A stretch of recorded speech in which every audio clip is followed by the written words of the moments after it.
Today, we're going to be wrapping up our talks on addiction by discussing harm reduction. And before I start anything, I just want to put it out there. This is because you guys definitely wanted to know last time, and I'm going to have this similar slide up there at least 3 different times during this presentation. So you can always get both Narcan and fentanyl test strips for free through the mail. Ohio has multiple resources. You can use any of these 4 websites.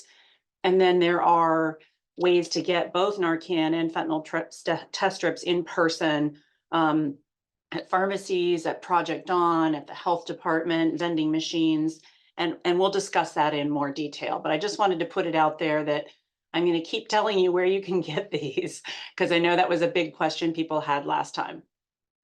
I have nothing to disclose. The goal of this session, again, is to discuss harm reduction and review how to talk to patients about their addiction, and most importantly, how to support patients in preventing overdose death, preventing overdose and preventing overdose death, and discussing, a variety of safety tools. As a review, for those of you that have done the other sessions with me, not everybody who uses a substance has an addiction. There's lots of people who don't use. There's lots of people who use socially. There's some people who have risky use. And then there's a few, about 10% of the population that have true addiction. So just because a patient's talking to you about substance use doesn't automatically mean they have a substance use disorder. And people move back and forth across this spectrum during their lifetime. So they may have addiction at one point, but that doesn't mean they have addiction, active addiction, for their whole life. The most commonly used substances are alcohol, followed by THC or weed, and cigarettes, and then cocaine. Just a reminder again, for those of you who've been on these sessions, and then a new slide, I guess, or possibly a new concept for those of you that are joining us today for the first time. Addiction, we now try to think of it as a chronic disease, a relapsing illness that primarily affects the brain. The side effects of addiction, or the way you diagnose addiction, is, people keep using despite negative consequences. They've lost control of the substance, and they have tolerance and withdrawal. We know that addiction is about 50% genetic, and then the other big factor is sort of life experiences. Unfortunately, addiction is undertreated. Only about 10% of people get connected to treatment. So one of the goals of this talk is that you're going to be better at recognizing it, discussing it, and hooking people up with resources and treatment. So again, substance use disorders are common. In general, about 10% of people at some point in their life will struggle with addiction.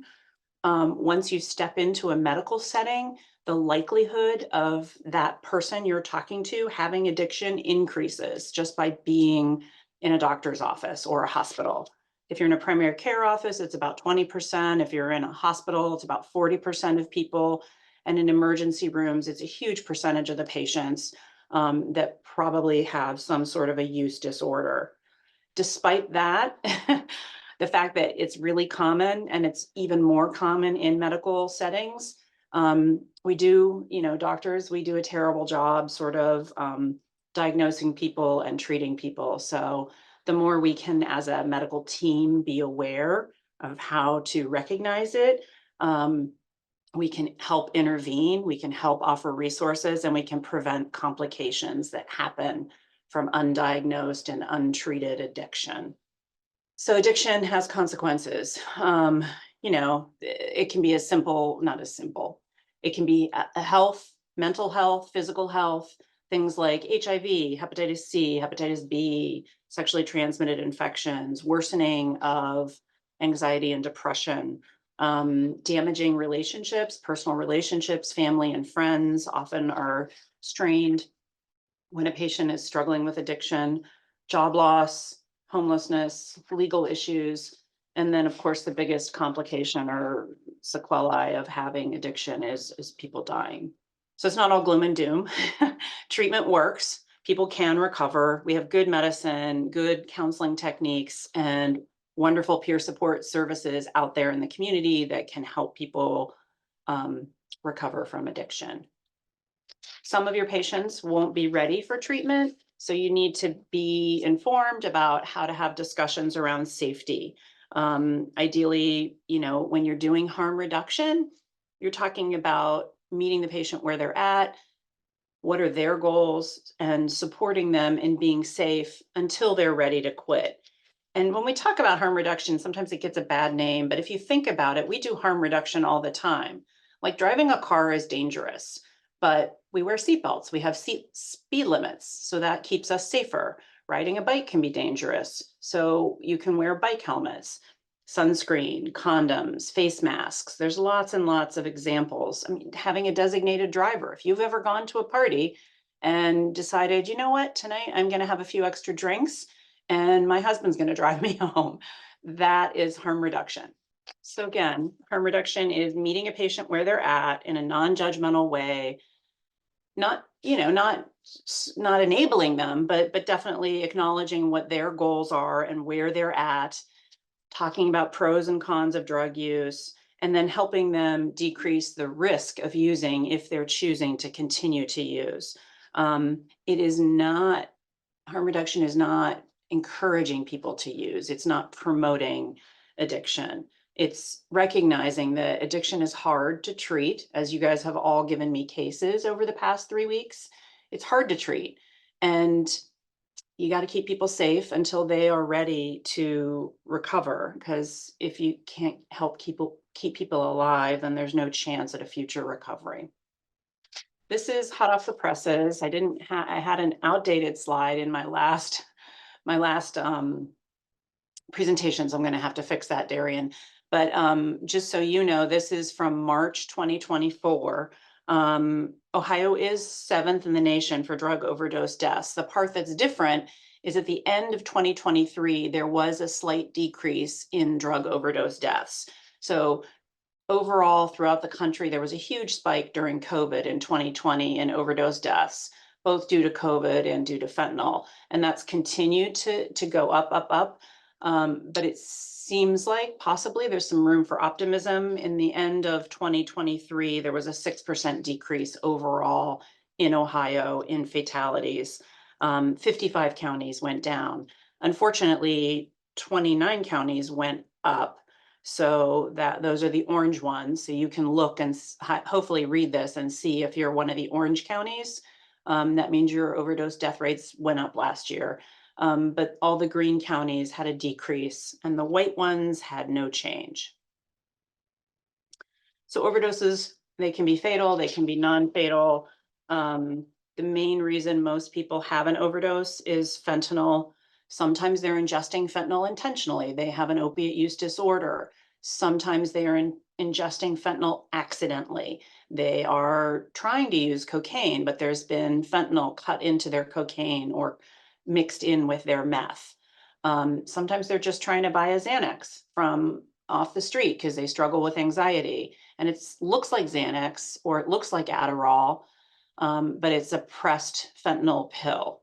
So those are the people that are really at risk for overdose, is people that aren't used to opiates, aren't looking to use opiates, and accidentally are ingesting opiates. So that's where test strips come in handy. And we're going to talk about fentanyl test strips more in a few minutes. But it's important to remember that, preventing these overdoses, preventing fatalities is the way that we help people live so that they can eventually recover. And if somebody has a non-fatal overdose, that is a huge red flag that they're at risk for overdosing and dying in the next 12 months, 1 in 5 people. So those are definitely people that have come to you and said, hey, I had an overdose. That's somebody that should catch your attention, because that's a really teachable moment where you can say, would you like help making sure that doesn't happen again? Because medicine, among other things, among Narcan and test strips, there are ways we can definitely move the needle on keeping those folks alive. Addiction screening, we talked a bunch about this in the second session. The big take-home message is every year you should ask every patient about their drug and alcohol use in a non-judgmental way, and then listen. If they tell you they're having heavy or frequent use, talk about it a little bit more in detail, and we'll get into how you talk about it. but be open to discussing it. And then if they're using in a risky way, or if they seem to have addiction, offer connecting them to treatment and to resources. These are reminders that you guys probably don't need. Certainly when I talk to doctors, they need these reminders. We have to really be careful when we talk about addiction, not to slide into our old methods of scolding people and shaming people. As you guys all know, it doesn't work when you lecture somebody or tell them what to do. It's not effective. A much better approach is using motivational interviewing, being curious, trying to partner with the patient, and getting them to sort of talk about change, like getting them to imagine that change is possible. So this is a busy slide, and you're gonna, I think, have more education around motivational interviewing with Dr. Seeholzer, but this is just a reminder that motivational interviewing has been shown to be super effective. It's not a for sure thing like anything, but it's a good approach to talking to people about behavior change. You collaborate them and partner. You try to be curious and open and honest and talk about what are their experiences, you know, what are the pros and cons of using, what are their strengths, what are their barriers, and then see if they're ready. And if, you know, if there's some readiness, try to come up with some small goals and some next steps. This is one of my favorite motivational interviewing tools. It is, I just used it yesterday in a patient. It just never fails. You just, you know, it helps patients if you are willing to sort of start a conversation by acknowledging there's pros and cons to using substances, right? Maybe it relaxes them. Maybe it helps them escape a difficult situation. Maybe it makes them more social. So acknowledging that there's pros and cons, right? So in medicine, in the old method of talking about addiction, all we did was focus on the cons. You got to stop using, it's going to give you lung cancer. You've got to, you know, stop using, you're going to have an overdose and die. But instead, if you sort of say, you know, there's good things and bad things about using. What are the things that you enjoy about using? They tell you. What are their things that are difficult about using? And then the trick is tie it all together. And you tie it all together by talking about the good stuff followed by the bad stuff, and then you stop talking and listen. So drinking relaxes you, but it upsets your stomach, and then you stop. So you've said what you've acknowledged, there's something good about it. You've acknowledged there's something bad about it, and then you've stopped talking, and they pick it up and they're like, yeah, you know, it really is irritating my stomach. I'm getting older and blah, blah, blah. And so that's what you're really trying to do, is get them to talk about reasons why they want to change, because them talking about it in their own words is so powerful and so much more helpful than you wagging your finger at them.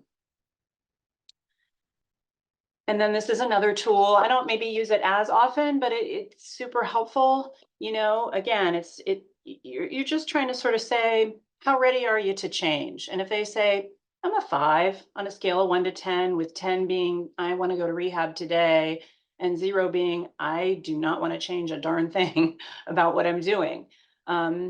And then the trick is to sort of ask them, why are they the number they are and not lower? Why are they, basically, it's sort of this tricky way of saying it, but why are they not less interested in changing, right? So if you say that, you know, again, why are you a 5 and not a 0? The person might say, yeah, you know, I'm having trouble waking up and getting to work. Or, you know, wow, my boyfriend is really on my case about it and wants me to change. So it's much more effective. Like, I don't know if any of you have ever sort of sat with a patient and thrown out a bunch of your ideas, where you're sort of like, well, you could do this, or you could do that, or you could do this. And they just sit there and they shoot them down one by one, and you get frustrated and they don't feel heard. This is the exact opposite of that. This is you sort of saying, what do you want? What's the good part of change? And they bring it to the table. I just want to take a quick note. I'm not going to go over this whole slide. It's honestly a lecture in and of itself, but just compassion fatigue is real. It's a version. It's very similar to burnout. You know, you guys are on the front lines. You're hearing tough stuff over and over. And that can lead to sort of apathy and exhaustion and trouble, doing your work. So just a reminder, people have voiced this in the past few weeks about how hard it is watching somebody continue to use when you know it's really hurting them. And it's just a reminder that self-care is super important, finding ways to eat healthy and have friends and relationships and get your sleep and get your exercise and talk to somebody about what's bothering you, so that you can be resilient and cope and bounce back. Okay, so the meat of this talk. If people are not ready, despite your best efforts with your best motivational interviewing, they're still not ready. That's okay in the sense that you can't make people change who aren't ready. So trying to meet them where they're at, offer some resources, promote safety, and continue to be available for when they are ready to change. Because eventually, if they live long enough, people get sick and tired of being sick and tired is the expression if you're a 12-step person. So overdose prevention, this is not all the methods of overdose prevention, but these are definitely the ones I want to focus on today. Narcan, we're going to talk about fentanyl test strips. There's other things like, how to use more safely, like don't use alone, don't lock the door when you're using, use a test dose, don't mix your, depressants with your opiates, use with a friend, try to make sure you've been eating and drinking. And anyway, there's lots of ways to try to minimize the risk of overdose. And one of the big ones is safe injection sites. They have them, in other countries, in the US and New York and Philadelphia. They've tried to do safe injection sites where people can come in and inject, and there's somebody in the room to revive them if there's an overdose. But currently there's lots of legal battles going on where lots of people don't want that. So I'm not going to really focus on that today, but just know that there's other ways out there besides what we're talking about today. I'm just going to talk about some of the biggies. So Narcan. Made me sad, and I think it was the first lecture somebody had mentioned that their work site refused to distribute Narcan. So hopefully, I'm happy to work with anybody if they're trying to convince their, administrative folks or their leadership team about the value of having access to Narcan for all patients. It's an opiate blocker. So by giving somebody Narcan when they have an opiate overdose, it will reverse the overdose and block the opiate effects. It may put them into withdrawal, so they may wake up angry, but they'll wake up. And this is just a really simple slide, just talking about how to use it. I don't know if anybody here has ever given somebody Narcan. But it's really like knowing CPR. I always have Narcan in my purse or in my car. You never know when you're going to walk into McDonald's or the zoo bathroom or, the ball game, whatever. It's just really like knowing CPR. It's like being prepared to help a stranger or a loved one or friend, neighbor in an emergency. If you find somebody and they're not responsive, they're barely breathing, they're not breathing, they have blue lips, you open your package, you have this little Narcan nasal spray, you shake and shout the patient, you call 911, and then tilt their head and inject the Narcan in each nostril. If you need to, you give CPR. If they're still breathing and have a pulse, you just put them on their side. And again, stay with them until EMS comes.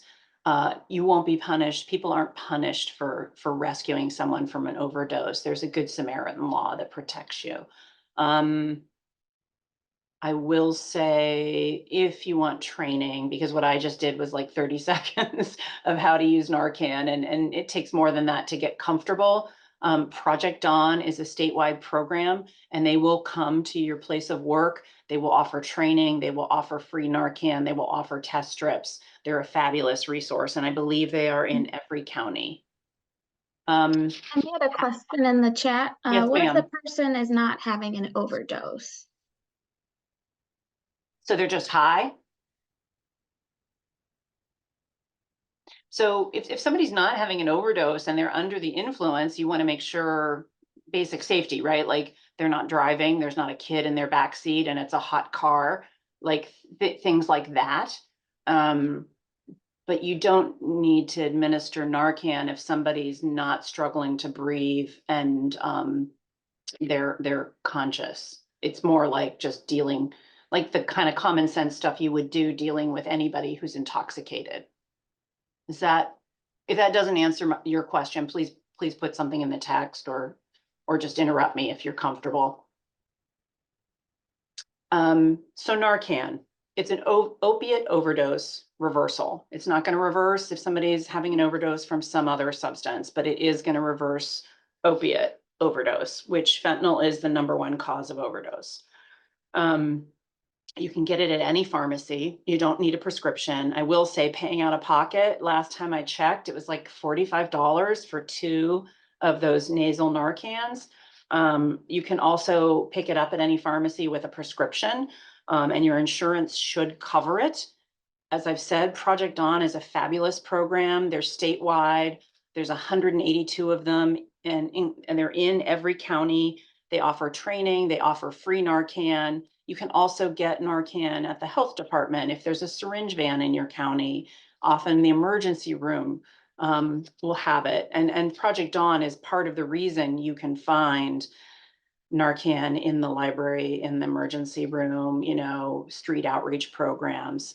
And I've included both the website and the email if you're interested in contacting Project Dawn. Can't say enough good stuff about them. That's just a really dedicated team. There is also nalox boxes. I don't know if folks have those in their city. Last I heard, they were in Columbus and Dayton and Akron and Cleveland. Nalox boxes is almost like a fire alarm, like smash in case of emergency. And it's a wall-mounted Narcan plus supplies for opiate overdose in public spaces. There's also harm reduction vending machines. I know there's some in Cleveland and Cincinnati. I'm not sure if other folks have vending machines now. The idea is there's like a QR code, and if you are either a person using opiates or have a family member you're worried about, you can access the vending machine with the code once a month. And it has test strips, it has Narcan, it has wound care. So that's another way to get free access. And then there's lots of online options. If you have any doubts or questions, contact the county health department in your county, contact the Adams Board in your county and ask them, what are our local resources? What are we doing to prevent opiate death? And then these are all free Narcan by mail. So any of these websites can help you. And this is a close-up of what the Narcan actually looks like. So you're sticking the white part up the nose and then you're pushing on the plunger to spray it up the nose. I don't know if any of you have ever done like Flonase or a nasal spray. It's really just like that. Fentanyl test strips. So this gets at the issue that we were talking about of not everybody is taking fentanyl on purpose. Some people might be trying to buy an Adderall because they want to study for exams. There was a few college students a few years ago that died of taking pressed fentanyl, which they thought was Adderall, which was going to help them with their finals. And definitely I have patients where they think they're taking Xanax, they think they're taking Percocet, and they're not. It looks like it, but it's just pressed fentanyl. So there's also a lot of my patients who have found that their meth or their cocaine has been cut with fentanyl. They're not trying to use fentanyl. They're trying to use stimulants, and they're getting exposed to opiates. And it's super risky when a patient who hasn't been using opiates regularly, isn't trying to use opiates, gets accidentally exposed to opiates. They're at very high risk for overdose. Somebody asked a question last time in the chat about what do people do when they use a fentanyl test strip? So the steps of how to use a fentanyl test strip are here. It's pretty easy. You know, you just add a little bit of water to a little bit of your drugs, and you dip the test strip in there, and you try to see, is there or isn't there fentanyl? What then is the question that somebody asked in the last chat. And the answer is it varies. Most of my patients, when they have found out that they their cocaine or their THC has been contaminated with fentanyl, they'll go ahead and use it anyway, often, but they will use less, and they'll have Narcan handy, and they'll have a friend handy.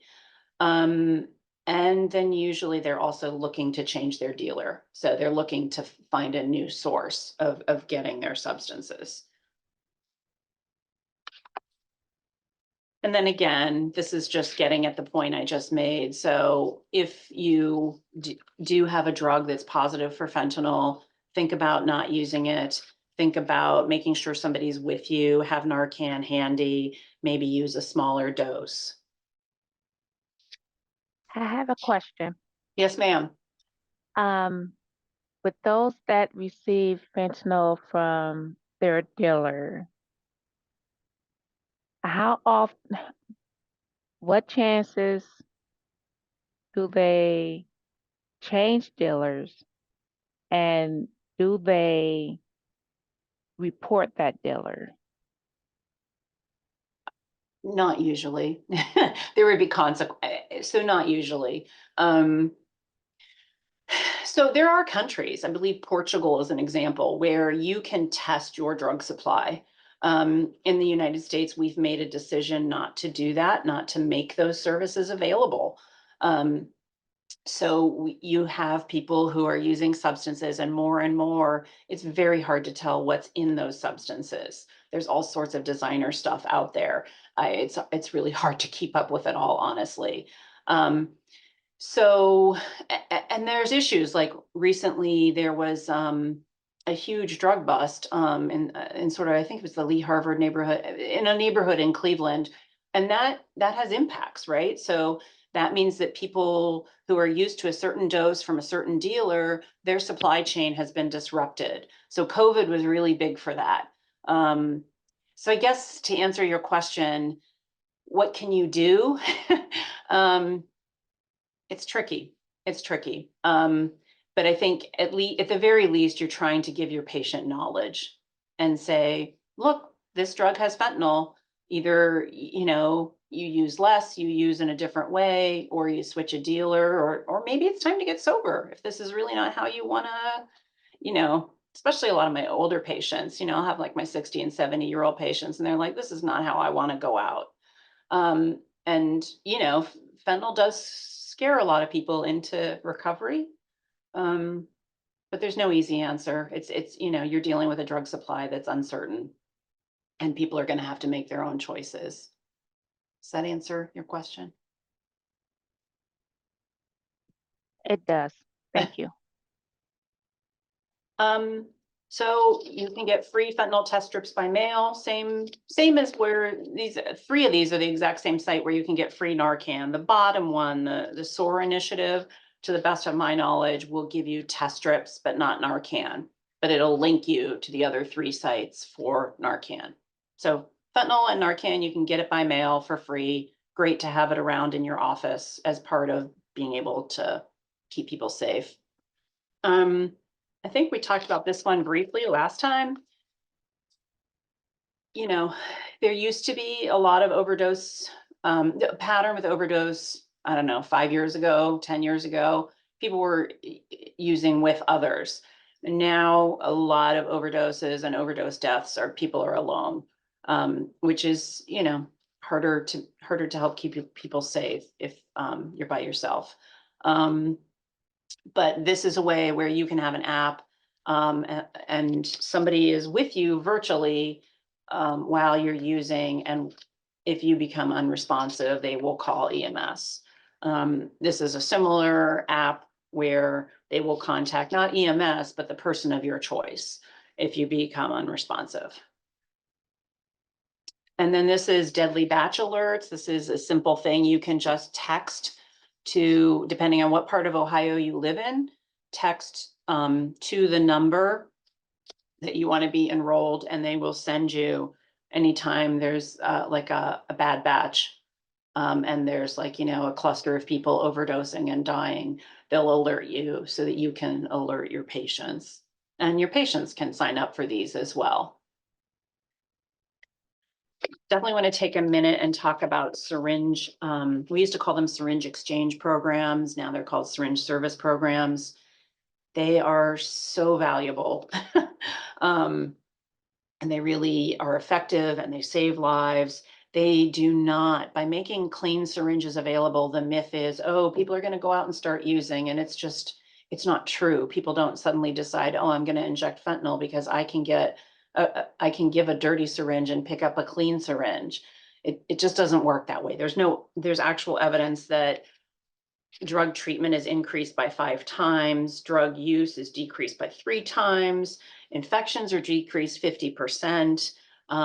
They're just a super valuable resource. And if you ever have the time or interest, like here in Cleveland, it used to be Chico and Roger ran the syringe van, and it was one of the most moving things I've ever done, just sort of working with them, giving people clean syringes and talking to people and being nice and checking their wounds and giving them resources. So I'm sure there are 25 counties that have these syringe vans. If you go on to harmreductionohio.org, they can give you the list of where the syringe programs are and locations, hours, and services. And again, this is hot off the presses. This was just updated 2024. So you can see here, hopefully, I know it might be a little tiny, but you should be able to see which counties have syringe services. If people are using substances IV, they really need medical care. Find them a nice doctor or a nice nurse practitioner. But they need access to condoms and birth control, and they need their wounds checked, and they need infection testing. And there is the option of PrEP, which is pre-exposure prophylaxis, which are medications that people can take to prevent getting HIV. So just a shout out to the fact that folks need healthcare when they are injecting. Tabitha, do you want to jump in?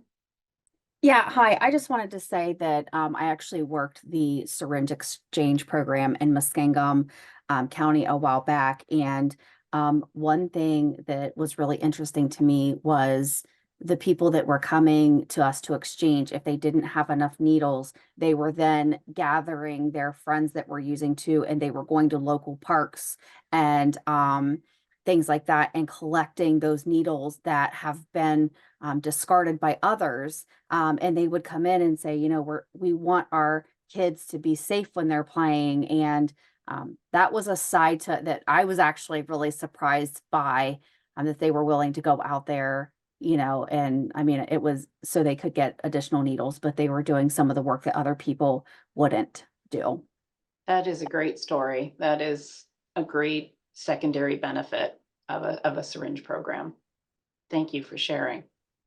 So in addition to syringe vans, another, and getting medical care from a good primary care provider, another huge resource is peer support. So people in recovery with lived experience with addiction, connecting those folks to people who are still using or are struggling to quit. It's been shown to help improve their life, improve quality of life for patients, decrease hospital stays, increase engagement in treatment, decrease cost. It's like tons of benefit just by having the coaching and the support of somebody who really gets what you're going through. and locally, like our peer supporters, they're amazing. They will drive you places. If your car's not working, they will take you to a meeting. They will, if you want to go to residential, if you're ready for detox, they will put you in the car and drive you and stay with you to help you get admitted. They can help you with job interviews or finding an apartment or getting enrolled in Social Security, getting, you know, your food stamp forms filled out, insurance applications. They're super helpful. And they also like, they will come to you as a patient. So I know Thrive Peer Support, that's the one I'm most familiar with. I know there's other programs throughout the state, but I do know Thrive is around the state, so I did put them up there. And then the Ohio Department of Health also has a hotline that can help try to link people to resources. Quick question in the chat. Do you have to have a SUD pass to become a peer support? So to be a CDCA, right? So a chemical dependency counselor, you do not need lived experience. Typically, most programs, if you're a peer supporter, the idea is you are in recovery. So there's ways to do work with people who are struggling with addiction. There's ways to do work to help people get sober. My understanding, and again, I'm not an expert, so the Ohio Department of Mental Health has a website around the different job descriptions and the different qualifications, but usually a peer supporter is somebody in recovery. Whereas a CDCA is a certificate, like I don't have the link in front of me, but I can get that link if people are interested. But if you want to become, get a CDCA certificate, there's a certain number of hours of training and like a background check, but the requirements do not include lived experience. And if anybody on this group is a CDCA or is a peer supporter and feels comfortable and wants to share, please dive in. Otherwise, I can try to link you with that website. I believe it's through the Ohio Department of Health.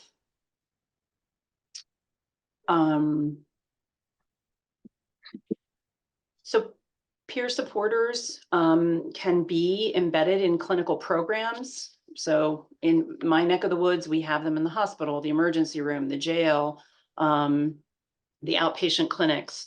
I don't know if other people are using them in other ways.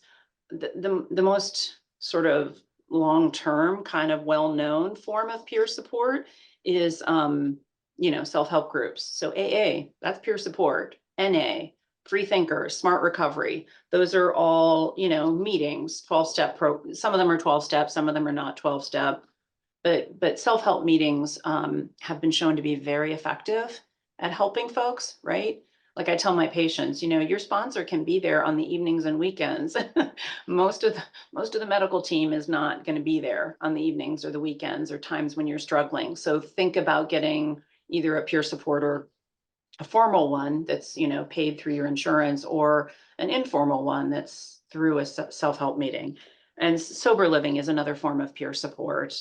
And nowadays, a lot of my patients use online forums.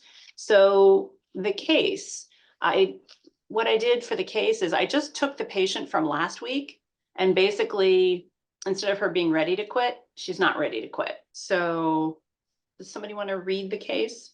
I'll read. Okay. Case study, discussion. 25-year-old woman presents to outpatient clinic. Complaining of vaginal discharge. Thank you.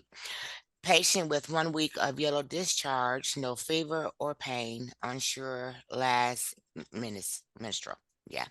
History of anxiety, depression, and remote abuse. History of using THC, cocaine, and what's that for? Fentanyl? IV, intravenous. IV. Okay, intravenous fentanyl. 2 grams daily for several years. Remote detox and rehab, sober for 3 months, then relapse. Lives with boyfriend who is also using. Has sibling with OUD Mhm. in recovery on Suboxone. Patient does not currently want drug treatment. What would you do? Anybody, dive in there. Let's say do a you would do a I think you would do a harm reduction. Yeah, absolutely. I mean, you can talk to her and try to give her some motivation and see if just test the waters. Is she willing to change her mind? But if she's pretty clear, like, nope, I'm not ready. I just want to get rid of this discharge and get out of here. So then the question is, what are some of the kinds of things that it might be useful in that time you're with her? What might be helpful to offer her or address? Like what kinds of harm reduction? Anybody? I mean, we can provide her with like either condoms or just educational information for her to have. Yep. What kind of Narcan. education? Yep, Narcan, love it. Mhm. Condoms, love it. What kind of educational information? What things might be good to have at your fingertips? Prep STD. information. Prep. Prep would be a great thing. Somebody else said something? STD. Yep. So checking her for infection Mhm. and offering, antibiotics if she's positive for, gonorrhea or chlamydia or trick. Information about HIV and syphilis, as well as crisis center for recovery. Love it. Yeah. Giving 24-hour resources, either domestic violence, shelter, crisis recovery. And since she's not sure when was her last menses, I would offer her pregnancy test. Love it. Yep. You definitely want to check a pregnancy test. If a pregnancy test is negative, what might you do? Preventive Educate on planning. safe sex. Yeah. So educate on condoms and safe sex. And also, I think I heard somebody say offer family planning. Yes. Offer her some pills. And Or- also, I will or give other- her the resources to all those, like far as the numbers and locations, just in case she wants to go get change, go for the change and get help right away. She has all that information at her fingertips. Yep. And 9 times out of 10, they do have phones. So put that information in her phone so she don't have to scramble around and, I'm here, I want to go. So I got a number, I got an address, I got something, or 24-hour line, or something that she can do to get help that she need right away when she needs it. That is a great tip because people lose paper. I don't know how many times I've given my patients who are not in crisis, who are usually more stable, my card, and it's like I keep giving them away like candy because they lose them. So yeah, I love the idea of putting it in their phone. Would it be too much if we have like a social worker or community health worker reach out and follow up, do a check-in with her? Absolutely. Ask her permission. Can I have this person contact you? Or, can I put this number in the phone of a peer support person that can be there for you? Yeah, I like that idea, like offering our services as what's a good time for us to set back up? Can we talk again? What's time is convenient for you? Or here is my number and you can call me at this time. But if I need to reach out to you, would you be okay with that? And what Good would you follow. like for me to follow back up with you? I love it. And you know what I will tell you, just from my experience as a family doc, as well as an addiction provider, if you have STD testing results, they will pick up the phone. So like a lot of times I will try to call people and I can't reach them. But if somebody's come to see me for an STD check and I say, I'm going to call you in 2 days with your results, I have a really good shot at actually getting them on the phone. So you could bundle those two things together. Like, we're going to call you with your, urine test results and, take a moment. And if you're interested, ask permission. I'm going to offer you some resources. And you know what? Also, when a lot of them do use their My Charts, or if they're on My Charts, and they see something like really weird, okay, I have to get in contact with someone. So that's a good key. And as long as they have like your community health worker number, a nurse or a social worker number, and say, hey, I'm trying to call my doctor, but I need to get in contact because I see something that I don't understand about this test, you can start educating them as well too. I love that idea of using the electronic medical record. So for us that are on Epic, it's my chart. And it's a great resource. And I'm always surprised, like who has it and who doesn't have it, because sometimes people, I don't think they're going to have access, and they're totally savvy about using it. I also like the idea that you mentioned of giving them your name and your number, sort of like that one person point of contact is so valuable. Because, if you give somebody a sheet of like, these are 5 detox facilities, it's nowhere near as powerful as saying, here's my number. If you are ready, call me, I will help you. Other thoughts? I would say, see if she has any family support or any other families that's sober, and see if they can walk alongside her and educate them as well, so they won't be judgmental, but having empathy and just being there to support her.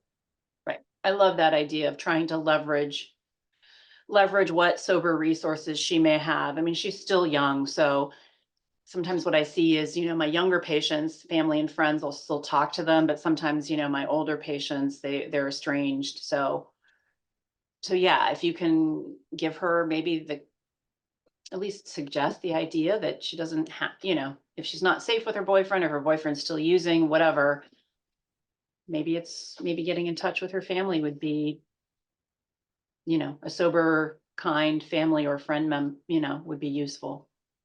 You could refer her to a syringe van program if there's one nearby where she can get clean needles, make sure she's getting clean needles.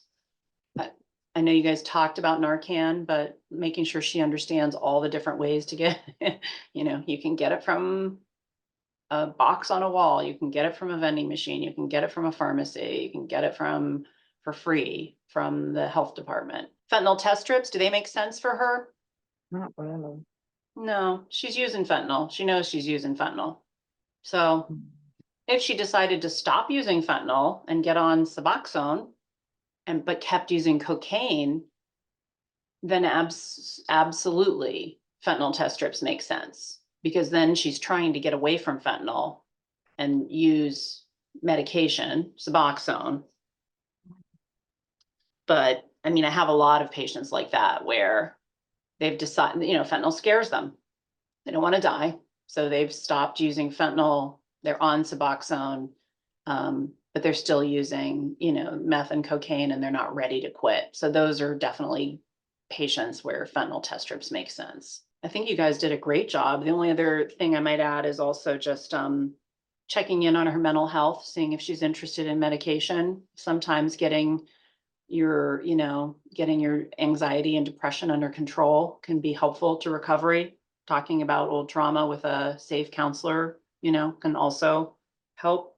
I think you guys kind of hit it all, making sure she's safe, offering housing options if they're available, and just making yourself available for the future. So in terms of the quiz, how about if I read, because I'm trying to be mindful of time. Once again, it's always later than I think it's going to be. Seatbelts and face masks are examples of harm reduction. True or false? True. Yep. Anything that decreases risk with an activity. Harm reduction encourages drug use. False. False. So false. Yeah, you're really just trying to meet people where they're at and prevent bad outcomes. Motivation, number 3, motivational interviewing can help promote readiness to change. True. Yeah, it's client-centered communication, trying to explore their ambivalence and increase their change talk. Number 4, Narcan helps patients get high. False. False. Yep, it's an opiate blocker. It blocks opiates and can rescue people from an opiate overdose. Number 5, you do not need a prescription to get Narcan. True. Yep. It may be more expensive if you go to a pharmacy and you don't use a prescription, but there's lots of ways that we've gone over where you can get it for free through vending machines and Project Dawn and things like that. Carrying Narcan is like knowing CPR. It can help save a life. True. Yep. Fentanyl test strips are used to get high. False. Yeah, you're detecting fentanyl to prevent unwanted use. There are phone apps that can help a patient avoid True. an overdose when using alone. Syringe exchange programs do not exist in Ohio. False. Yep, 25 counties have them. And they will help decrease drug use and clean up syringes in the neighborhood. That's a great one. Peer support gives patients mentorship and coaching to help with their recovery. True. Yeah, please reach out to me anytime if you have questions. These are the same resources. And Darian's going to make them available on a website that you can all access that reminds you of how do you prevent overdose, what resources might be useful to someone in early recovery, how to find local resources in your county through your Adams board.